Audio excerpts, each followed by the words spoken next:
wait a minute. What you're saying is that you want us to put water on the crops. Yes. Water. Like out the toilet? That's what I'm talking about, though. Like...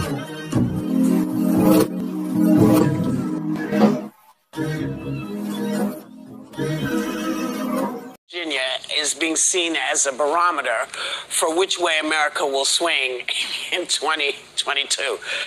Hey, what's up, everybody? Welcome back to my channel, and thank you for joining me.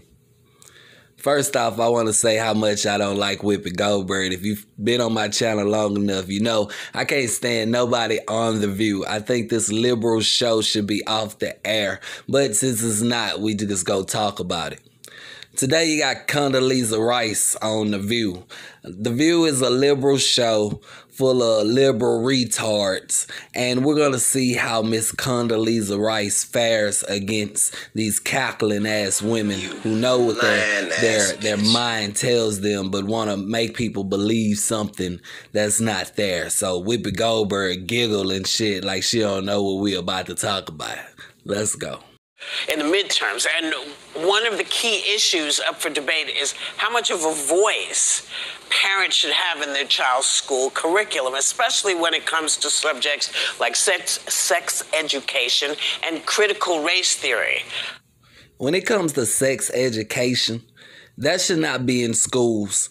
And parents know that shouldn't be in schools. That's a story and an education that should be conducted between the kid and the child. You remember the saying? You remember the birds and the bees story? You get me? That you tell your kids. They say shit about the teachers telling your kids about the birds and the bees. And when it comes to critical race theory, we'll get into that in a minute.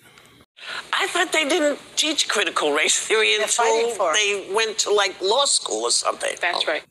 Don't you just hate when actors get on TV and start acting, especially in moments where they need to be serious, stop looking like a fool? You get me? Oh, she makes me so sick. Let's keep going. I sure hope not, because I'm not certain 7-year-olds need to learn it. It just sounds crazy to me. The question is, do parents need more influence here, or should they leave the lesson planning to the pros? It's got electrolytes. The pros. The pros.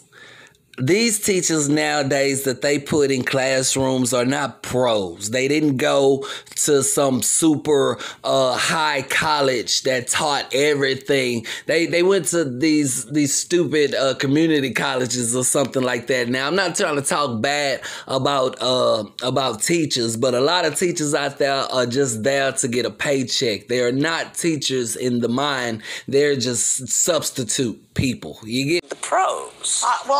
It's people to just stand in a room for 8 hours to make sure people at work don't have to hear nothing about their kid while they in class. You get me?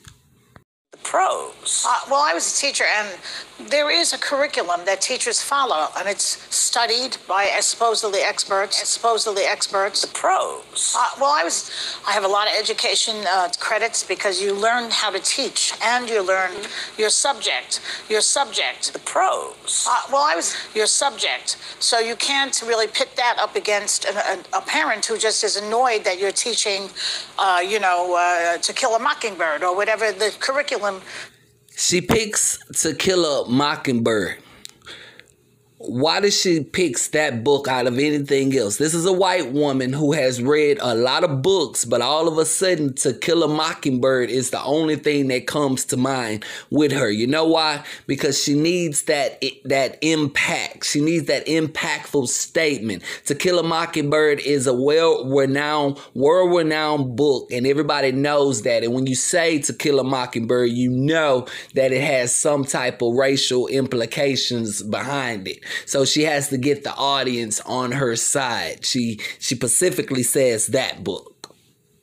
Says you can't have the parents interfering to that extent in the curriculum, but it's nice to hear from them. But if they are adamant and they don't want you to teach what is going to be taught, the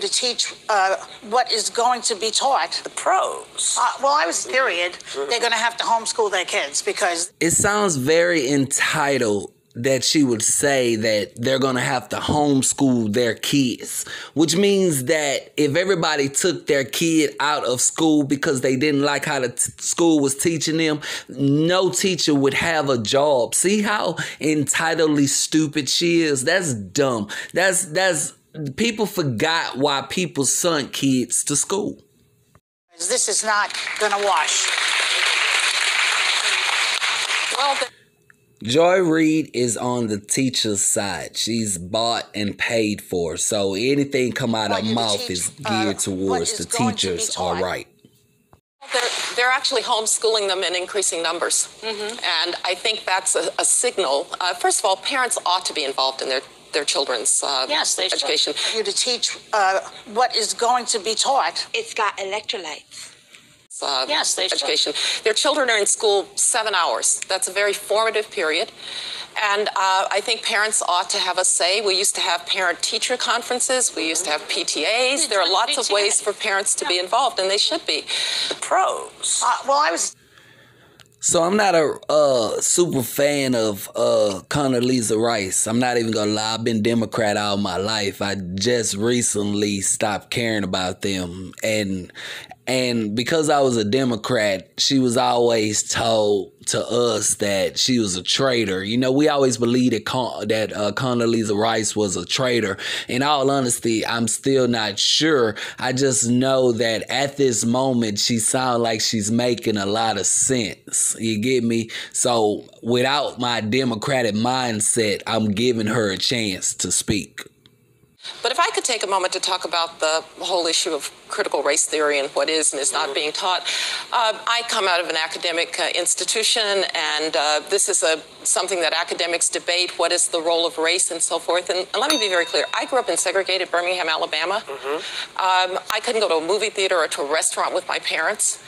Like I said, I never listened to her speak, but she sounds like she got a lot of sense. But then again, I'm not using my Democratic mindset that was programmed by me to hate anybody different than me. If you wasn't a Democrat, then you was fucking the white man. That's the Democratic mindset. But so far, she makes good points. It's crazy how people who never knew racism gotta scream racism nowadays in 2021.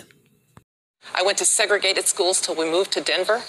My parents never thought I was going to grow up in a world without prejudice, but they also told me that's somebody else's problem, not yours. You're going to overcome it, and you are going to be anything you want to be. And that's the message that I think we ought to be sending to kids. One of the worries that I have about the way that we're talking about race is that it either seems so big that somehow white people now have to feel guilty for everything that happened in the past. I don't think that's very productive. I guess it's somewhat of a collective mindset. If you don't see yourself as just human, then you probably look at things differently. If all you see is your skin color and you see your black struggle and history of black people, then you're going to look at the world differently.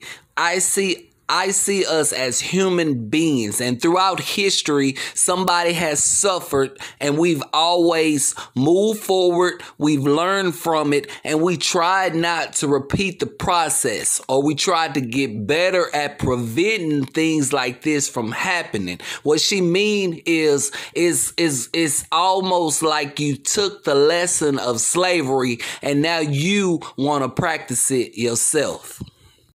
Or black people have to feel disempowered by race. I would like black kids to be completely empowered, to know that they are beautiful in their blackness. But in order to do that, I don't have to make white kids feel bad for being white.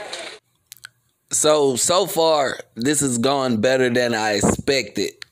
So now I'm expecting them to start attacking her on something that has nothing to do with what she says. The pros. So somehow this is a conversation that has gone in the wrong direction. That last part, you don't have to watch? Yeah, you know, there's a little bit of it in order for black kids who, quite frankly, for a long time, the way they were portrayed, the way their history was portrayed, it was second-class citizenship. Of course. But I don't have to make white children feel bad about being white in order to overcome the fact that black children were. How does that happen?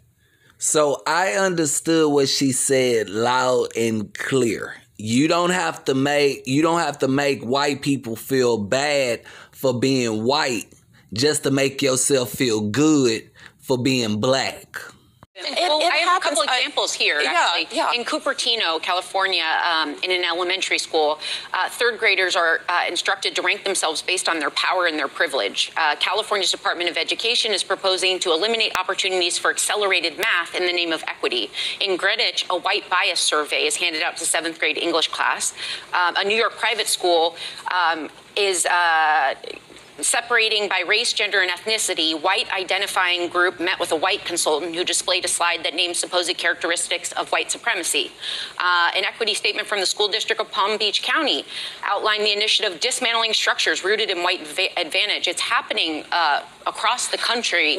So I don't know this white girl, Sarah. I think she's like a replacement for Meghan McCain. And Miss McCain has some words to say about The View and how they feel. And most everybody else is a liberal. So I like how she came to the defense. Well, but again, if you have a teacher, history is going to be taught. Yeah, absolutely. History is and going it to should be taught. And as we were talking earlier, you know, when you go to Texas, you talk to... So we back to the racism again somewhere. So she needs a good reminder of racism. So she brings up Texas. She's finna say something about Texas because people for some reason think that Texas is the racist place on earth or something like that. So she needs people to remember this is about racism. To Mexican kids who feel like crap because they're being told they're less than because of the Alamo. Mexican kids who feel like crap because they're being told they're less than because of the Alamo. She bring up the Alamo. Oh my God, the Alamo. Really? Seriously? That's okay. Okay, they reaching. She reaching. The whole idea of teaching history is so we don't repeat it. So I think that if you're a good teacher, you don't teach to make a white kid feel bad. Right. You're supposed to say, listen, you didn't do any of this, but you should know what happened. I have to and make sure, along with black kids and Native American kids and all the colors that be in school. I have no problem with letting people know what happened. Yes. But let's remember, history is complex. Right? It is. Human beings aren't angels now, and they weren't angels in the past. No. The word for the day is human beings. See, Whippy says Mexicans, Hispanics, blacks, and all of them, you keep classifying people as if they are different species from everybody else. Human beings are human beings. I like that Miss Condoleezza Rice is not classifying people and she's just calling it as it is. Human beings are complicated. So how we teach about our history is also important. But you have to, there's no way to hide the fact that white people owned black people. There's no way to hide that. And the audience applauds the obvious. White people own black people. So, you get me? It's over with. It's done with. And I'm not trying to make light of the situation. I'm just saying that we need to move forward. In this day and age, black people are married to white people and white people are married to black people. Why do we need to keep reminding people about racism? Do you get me? It's there. We're going to always remember it. They got movies. They got books out. They got everything you need to understand what racism was. But there is none today. That's been the issue, that there's been this sort of rollback of history. People want to hide history. Oh, I don't. And, yes, that is true. 45 seconds. Hey, look, everybody. I'm here, too. Racism bad looking ass. Man, shut the fuck up, man. God damn. Why your hands and your face don't match? That's the question we need to ask you. Why one part of you look white, the other look black? And what we are seeing is this rollback of history. Parents don't want children to hear about the real history. Children to hear about the real history. And when we teach children about the real history, I think that is when we will really have true racial reconciliation. People are being It's got electrolytes. taught the true history, but I just have to say one more thing. It gogoes back to how we teach the history. That's what I'm saying. We teach the good and we teach the bad of history. Yeah, but right. what we don't do is make 7 and 10-year-olds feel that they are somehow. So wait a minute. What you're saying is that you want us to put water on the crops. Yes. Water. Like out the toilet? How bad people, because of the color of their skin. We've been through that. Yeah. Yes. And we don't need to do that again. We don't want for anybody anyone. to feel that. Precisely. That's I the don't idea. That doesn't seem to be part of the plan. Oh, it is part of the plan. I mean, I'm you know, sorry. in Germany, they teach the Holocaust to every student. Of course. I've met a German girl And we one teach time. slavery to every student. Of course. I've met a German girl And we one teach time. slavery to and every student.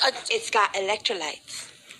A school trip is a trip to Auschwitz or Dachau. Yes. They learn about their history, and there is not two sides to the story. We all have to learn about our history, but Yes. we also have I to don't see what there are two sides to every recognize that we story. have to live together. Well, this interview went better than I thought it would, but I still wish they would have listened a little bit more. The liberalism did jump into them, and they just disregarded everything she said and just tried to make it about race. But anyway, thanks for watching the video. Bye.